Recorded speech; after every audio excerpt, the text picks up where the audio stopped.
Pero 4 años antes adoptó el papel del anticristo, crucificando a los cristianos, echándolos a los leones y quemándolos por la noche en sus jardines. Nerón culpó a los cristianos del incendio de Roma. Los ató a maderos clavados en el suelo, vertió aceite sobre ellos y los usó como antorchas.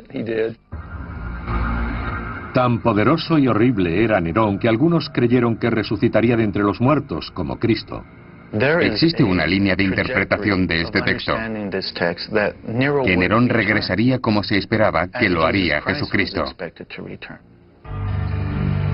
Más que implicar solo a Nerón, los eruditos defienden que muchos pasajes del Apocalipsis se refieren ante todo a Roma.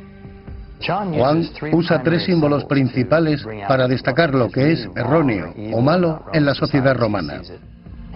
El primero es la bestia del mar. Retrata el poder coercitivo del ejército y el poder político que estaban oprimiendo a los cristianos en aquel momento. Vi luego otra bestia que surgía de la tierra y tenía 2 cuernos como de cordero, pero hablaba como un dragón. Apocalipsis 13:11.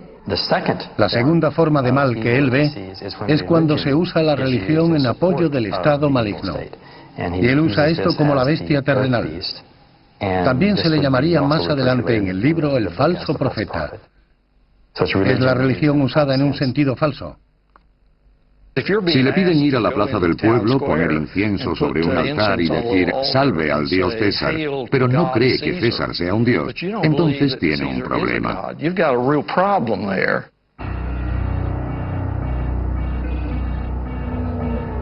Y que nadie pudiese comprar o vender salvo el que tuviera la marca, el nombre de la bestia o el número de su nombre 666. Apocalipsis 13:17-18.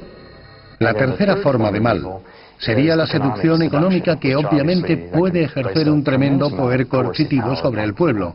Sin estar de acuerdo con Roma no se podía comprar ni vender. En algunos documentos oficiales habría lemas imperiales que eran necesarios para comerciar en la antigüedad. Hoy los estudiosos creen que el número de la bestia, 666, es el valor numérico correspondiente al nombre Nerón César en griego. Es posible leer el Apocalipsis como alegato contra el poder romano, o más proféticamente como la evidencia de un próximo anticristo. Pero ¿hay otra manera de interpretar este texto? Pienso que la revelación podría entenderse como una presentación del profundo contraste simbólico entre el bien y el mal dentro de nosotros. Este tipo de símbolos viven y nos piden cuestionarnos cómo se hallan el bien y el mal en nuestras propias actividades. Lo que sí nos dice es que a menudo en la historia las personas buenas sufren cosas malas. Pero la fe dice que el bien acaba triunfando. Aparentemente no sin innumerables victorias del mal. Desde la Edad Media, persecuciones y cruzadas contra el anticristo llevarían a la matanza de incontables inocentes.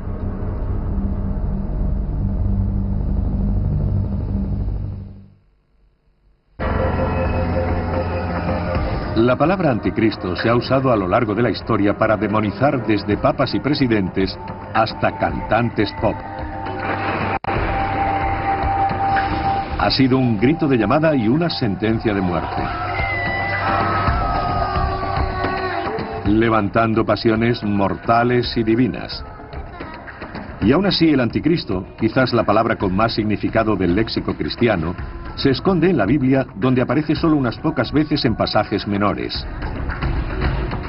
Para sorpresa de la mayoría de las personas, la palabra anticristo solo aparece en los 2 textos más oscuros que se pueden encontrar en la Biblia. Juan 1 y 2, 2 epístolas muy cortas. Según los expertos, estas cartas o epístolas fueron escritas cerca del fin del siglo I.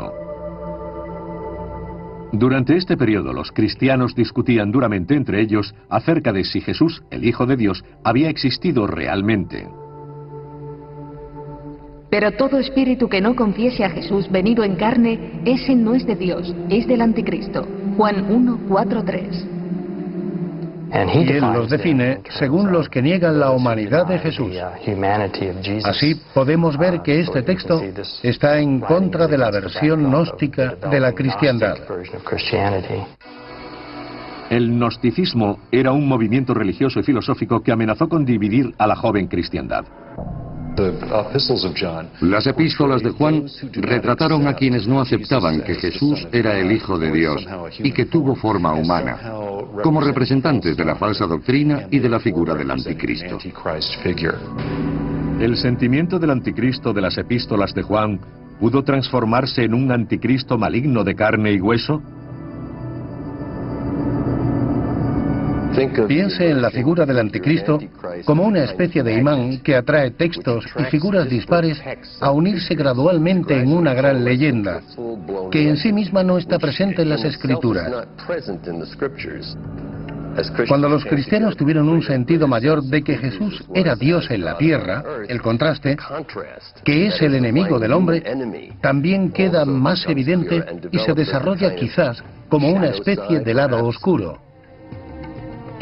En forma de hombre aparecerá el Salvador, y en la forma de hombre el otro también vendrá.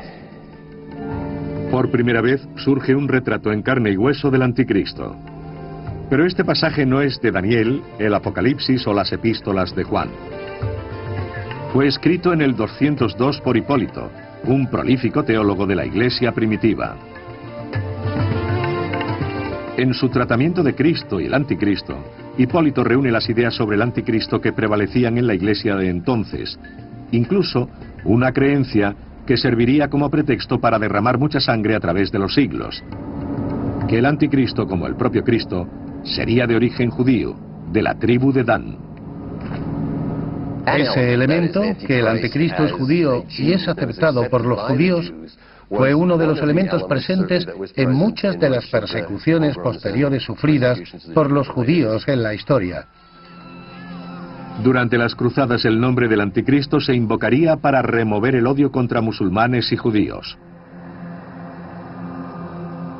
Creo que los usos más destructivos de la leyenda del anticristo en el curso de la historia han sido cuando los cristianos han identificado